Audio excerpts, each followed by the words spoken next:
찬양이라는 제목으로 여러분들과 함께 귀한 말씀 나누도록 하겠습니다. 제가 사진 한 장 준비했는데요. 사진 한 장만 좀 띄워주십시오. 네, 이 사진이 한때 인터넷에서 좀 화제가 됐던 사진인데요. 저 누워서 이제 기타를 치시는 분이 계시고, 그리고 옆에서 뭔가 이렇게 스마트폰 같은데요, 악보를 보는 것 같습니다. 간호 직원인 것 같은데요. 근데 알고 보니까 이 누워서 기타 치는 분이 말기암 환자였다는 겁니다. 그러니까 이제 얼마 남지 않은 시한부 인생을 선고받은 암 말기 환자이신데, 이분이 병상에서 지금 찬양을 이렇게 부르고 있는 겁니다. 그런데 지나가는 이제 그 직원이 그 찬양의 소리를 듣고 병동 안으로 들어와서 함께 찬양을 드리는 이 사진이 엄청난 큰 감동의 사진으로 그렇게 소개되었는데요. 여러분, 이 노래가, 이 사진이, 이 광경이 아름다운 이유는 뭐 노래를 잘 불러서 그렇겠습니까? 뭐 가수같이 막 노래를 잘 부르고 너무 뭐 정말 프로처럼 불러가지고 이 장면이 아름다워 이유일까요? 아니죠. 아마 기타를 쳐도 막 이제 그 항암을 하니까 힘이 없잖아요. 그러니까 음정도 불안할 것이고 목소리도 약할 것이고 기타 코드를 잘 짚어도 힘이 없으니까 잘 짚어지지 않겠죠. 모르긴 몰라도 아마 뭐 찬양 소리는 되게 그렇게 아름다운 소리는 아니었을 겁니다. 그럼에도 이 노래가 너무 아름답고 너무나도 감동을 주는 이유는 뭐냐? 부를 수 없는 상황에서 찬양하고 있기 때문에 그렇다라는 거죠. 도저히 찬양할 수 없는 그런 상황에서 이제 얼마 남지 않은 시간을 눈앞에 두고 하나님께 찬양한다라는 것, 이것이 얼마나 우리에게 아름다운 감동을 주는지, 그것 때문에 이 사진이 그렇게 유명해진 것이죠. 여러분, 치매를 앓던 한 노인이 이제 가족의 이름도 다 잊어버리고 자신의 과거도 다 이제 잊어갔습니다. 그런데 그 가족 중에 그 찬송가의 첫 소절을 이제 어머니에게, 치매를 앓는 어머니에게 불러드리자 어머니가 갑자기 그 찬송가를 끝까지 불렀다는 그런 이야기를 들은 적이 있습니다. 여러분, 세상에서 가장 아름다운 소리가 있습니다. 이 소리는 인생의 마지막까지 절대로 사라지지 않는 소리이고요, 상황을 뛰어넘고 환경을 뛰어넘고 감동을 주는 소리인데요, 바로 찬양의 소리입니다. 이 찬양의 소리가 얼마나 위대하고 얼마나 아름다운 소리인지 오늘 시편 48편 저자가 1절에서 이렇게 이야기를 합니다. 시편 48편 1절, 할렐루야, 하늘에서 여호와를 찬양하며 높은 데서 그를 찬양할지어다. 여러분, 시편 148편은 시편의 마지막을 장식하는 146편부터 150편까지의 한 묶음의 시편입니다. 근데 146편부터 150편까지 시편에 별명이 있습니다. 어떤 별명이냐? 할렐루야 시편이라고 하는 별명이 붙어 있습니다.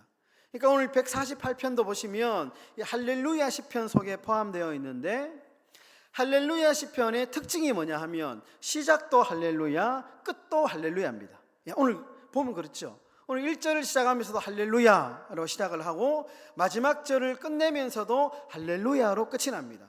그러니까 이 할렐루야 시편의 특징은 뭐냐? 시작도 할렐루야고 끝도 할렐루야입니다. 할렐루야는 히브리어이죠. 우리가 워낙 할렐루야를 많이 쓰기 때문에 이게 뭐 한국어인가? 뭐 이렇게 생각할 수도 있는데, 할렐루야는 히브리어입니다. 할렐루야. 할렐루야는 뜻은 여호와를 찬양하라. 찬양하라. 찬양하라. 오늘 시편 148편 시편 기자는 우리가 읽은 대로 보시면 우주 만물 전체를 향하여 여호와 하나님을 찬양하라, 그렇게 선포합니다. 하늘과 땅, 천사와 해와 달과 하늘 위의 물과 바다의 괴물들, 산과 계곡, 짐승과 새들, 왕들과 모든 백성들, 그러니까 존재하는 이 땅에, 이 세상에 존재하는 모든 것들이 하나도 빠짐없이 하나님을 찬양하라. 그렇게 그 찬양의 자리 앞으로 우리를 부르고 있다라는 겁니다. 여러분, 우리는 찬양을 일종의 선택적 반응으로 이해합니다. 무슨 말이냐? 기분이 좋을 때, 우리 상황이 참 좋을 때, 평안할 때, 마음의 여유가 넘칠 때 우리가 찬양을 합니다. 그런데 삶이 흔들리고 뜻대로 되지 않고 고난이 찾아오고 너무너무 힘들고 어려울 때, 벼랑 끝에 서 있을 때, 그때는 우리는 찬양을 잊어버리죠. 그런데 여러분, 오늘 시편 148편은 찬양은 환경이나 감정에 따르지 않는다라고 이야기합니다.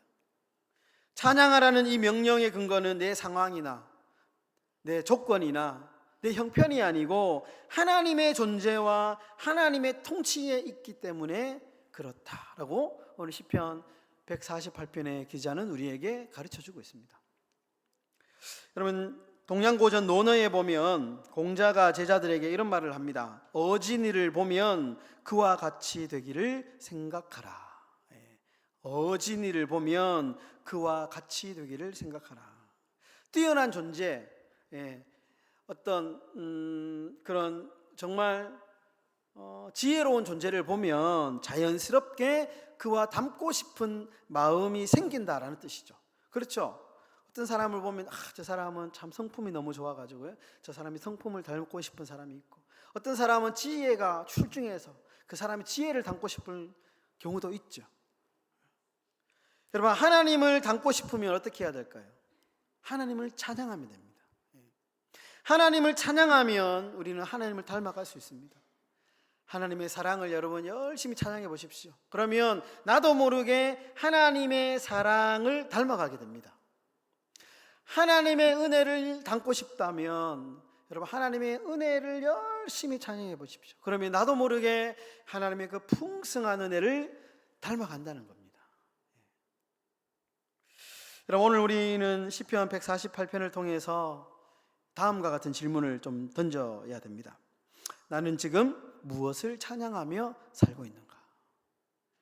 내 입술에서 흘러나오는 소리는 찬양인가? 아니면 의미 없는 소리에 불과한가? 나는 매일 하나님을 소리 높여 지금 찬양하고 있는가? 우리는 이런 질문들을 한 해의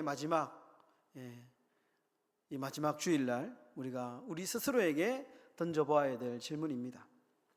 여러분, 2025년도 마지막 주일입니다. 제가 오늘 설교의 제목을 끝까지 찬양이라고 붙였는데, 끝까지 찬양.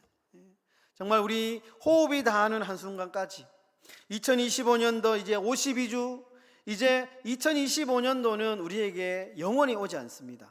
영원히 오지 않습니다. 영원히 오지 않은 이 52주의 마지막 날, 끝까지 우리의 입술에서 무엇이 나와야 되느냐? 저는 끝까지 찬양이 나와야 된다라고 생각합니다. 오늘 말씀을 통해서 2025년도 이 마지막 주 끝까지 하나님을 찬양하시고 다가오는 새해에도 찬양으로 시작하시는 저와 여러분들의 삶이 다 되시기를 예수님의 이름으로 축원합니다. 첫 번째로, 피조물의 존재 이유는 하나님을 찬양하는 것입니다. 여러분, 시편 148편은 하늘의 모든 피조물에게 먼저 찬양하라 라고 명령하죠. 근데 여러분, 이거는 단순한 시적인 명령이 아닙니다. 비유가 아니고요, 이것은 실제적인 창조 질서에 대한 선언입니다. 살아있는 모든, 하나님이 지은 모든 피조물의 존재 이유는 뭐냐? 찬양하는 것이다. 그러므로 찬양하라. 해와 달, 별들은 끊임없이 운행하면서 하나님의 신실하심을 반영하고, 자연은 침묵하는 것 같지만 실상은 하나님을 향해서 쉬지 않고 찬양의 언어를 내뿜는 거대한 이 성가대와 같습니다. 여러분, 한 번씩 바닷가나 높은 산의 꼭대기에 올라가면 어떻습니까? 그 웅대한 자연 앞에서 마치 온 자연이 하나님을 찬양하는 듯한 소리가 들리지 않습니까? 또한 시편 148편은 인간 존재의 이유를 아주 명확하게 얘기합니다. 인간은 어떤 생산을 위한 존재가 아니고 성공을 위한 존재도 아니고, 인간은 오직 하나님을 찬양하기 위해 만들어진 존재다라는 사실을 오늘 148편 우리에게 확실하게 각인시켜주고 있습니다. 우리 예전에 돌아가신 분 중에 그 새를 관찰하시는 윤무부라고 하시는 교수님 있잖아요. 이분이 이제 정말 새들을 열심히 연구하시는데, 하루는 아침마다 막 새들이 지저귀잖아요, 울잖아요. 우리나라는 운다 그러는데 외국 사람은 노래한다 그렇게 얘기하죠. 새들이 이제 막 지저귀는 이유를 이제 연구를 했다고 합니다. 그리고 이제 결론을 이렇게 말했는데, 새들이 노래하는 이유는 뭐냐? 그것은 새이기 때문에 그렇다. 너무 싱거운 답을 한 겁니다. 새들이 노래하는 이유는 뭐냐? 새는 새기 때문에 노래한다는 거예요. 무슨 말이냐면, 노래는 이 새의 본성이라는, 본능. 여러분, 새가 노래하는 이유가 어떤 기분이 좋아서, 기분 좋을 때 새가 노래하고 기분 나쁠 때 이게 아니고, 새가 노래하는 이유는 새이기 때문에, 본성이기 때문에 노래하듯이, 우리 인간이 하나님을 찬양하는 이유도 찬양은 우리의 본성이기 때문이다라는 겁니다. 여러분, 음악의 아버지 하면 요한 세바스찬 바흐를 떠올리죠. 이 바흐가 자신이 쓴 모든 악보에는 항상 이니셜을 새겨 넣었다고 합니다. SDG라고 하는 큰 대문자 S, 그리고 D, 그리고 G. 이게 약자인데요. 솔라 데오 글로리아, 하나님께 영광. 그래서 모든 악보에는 SDG라고 하는 이니셜을 딱 새겨 넣었다고 합니다. 세상은 바흐를 음악의 아버지라고 부르지만, 바흐 스스로는 자신의 음악을 이렇게 설명을 합니다. 나는 음악을 만들어 하나님을 찬양할 뿐입니다. 음악의 목적은 하나님을 영화롭게 하고 사람의 마음을 새롭게 하는 것입니다. 자신은 그저 열심히 이 음악을 만드는 이유는 뭐냐? 이것이 나의 존재의 이유이기 때문에 그렇다. 하나님이 이 일 때문에 나에게 음악적인 재능을 주셨다라는 거예요. 바흐에게 찬양은 선택이 아니고 존재의 이유였습니다. 우리 사랑하는 행복한 교회 성도 여러분, 찬양은 감정이 아니라 믿음입니다. 여러분, 믿음의 찬양이 흘러넘치시기를 주님의 이름으로 축원합니다. 두 번째로, 고난 중에도 찬양하라 말씀하고 있습니다. 이제 여러분, 시인의 시선이 하늘에서 이제 땅으로 내려옵니다. 하늘에 있는 별들 전체를 이제 찬양하라 하다가 이제 땅에 있는 것들을 향하여 찬양하라 이렇게 얘기하는데요. 보시면 바다의 용들, 바다의 괴물, 불과 우박, 산과 계곡, 동물과 새들, 그리고 인간에 이르기까지 땅에 있는 모든 존재들이 하나님을 찬양하라, 하늘에서 땅으로 내려옵니다. 특별히 이제 7절에 보시면 좀 재밌는 표현이 나오는데요. 7절에 보시면 용들과 바다여라는 표현이죠. 용들과 바다여라고 번역된 히브리어는 원래 원어는 큰 바다 짐승들이라는 표현입니다. 큰 바다 짐승들. 근데 여러분, 이 말은 이 큰 바다 짐승, 아주 옛날에 고대 사람들은 바다를 보면 되게 두려움의 존재로 느꼈습니다. 혼돈의 존재, 두렵고 인간이 정복할 수 없는 존재, 영역, 그 깊은 영역에는 큰 바다 괴물들이 살고 있다라고 생각을 했거든요. 그러니까 한마디로 혼돈의 상징이었습니다. 혼돈의 상징. 그런데 오늘 시편 기자가 어떻게 말하느냐? 이 혼돈조차도, 혼란함조차도, 무질서함조차도 하나님을 찬양하는 존재다, 이렇게 얘기합니다. 사람이 범접할 수 없고 사람이 지배할 수 없는 이 혼란스러움의 존재조차도 하나님을 찬양한다. 또 이제 17절에서 12절을 보시면 자연의 폭풍, 불, 우박, 바람, 산과 계곡, 이런 통제할 수 없는 자연 현상조차도 하나님을 찬양하라, 하나님을 찬양하라, 이렇게 얘기하죠. 여러분, 우리 삶에도 살다 보면 갑작스러운 혼란스러움, 갑작스러운 그런 폭풍과 같은 일들이 생깁니다. 괴롭죠. 괴롭습니다. 탄식밖에 나오지 않습니다. 그러나 시인은 그런 혼란함과 무질서함과 폭풍 속에서도 하나님을 찬양해라. 탄식이 아니고 막 이렇게 자기 자신을 한탄하면서 멘붕이라고 하죠. 멘붕에 빠지지 말고 힘들고 어렵고 벼랑 끝에 서 있을지라도 그때 뭘 해야 되느냐? 찬양하라. 찬양하라. 고난 중에도 찬양하라. 그렇게 말씀합니다. 여러분, 기독교의 유명한 변증가인 C.S. 루이스는 신앙생활 초기에, 원래 이 사람이 예수를 안 믿다가 이제 자신의 아내가 이제 병을 얻고 돌아가시면서 이제 극적으로 이제 신앙을 얻게 되고요. 그러면서 이제 예수를 믿게 되는데요. 신앙의 초창기 때 이런 질문을 했다고 합니다. 왜 하나님은 찬양을 요구하시는가? 왜 하나님은 찬양을 요구하시는가? 그 질문에 이제 부딪혔는데요. 마치 하나님이 이제 칭찬을 갈망하는 것처럼 느껴졌다는 거예요. 근데 나중에 이제 깊은 통찰을 얻었는데 이렇게 그의 책에 보면 나옵니다. 찬양은 하나님을 이롭게 하는 것이 아니라 찬양하는 우리를 온전하게 한다. 하나님을 찬양할 때 나는 마침내 새로워진다는 사실을 깨닫는다.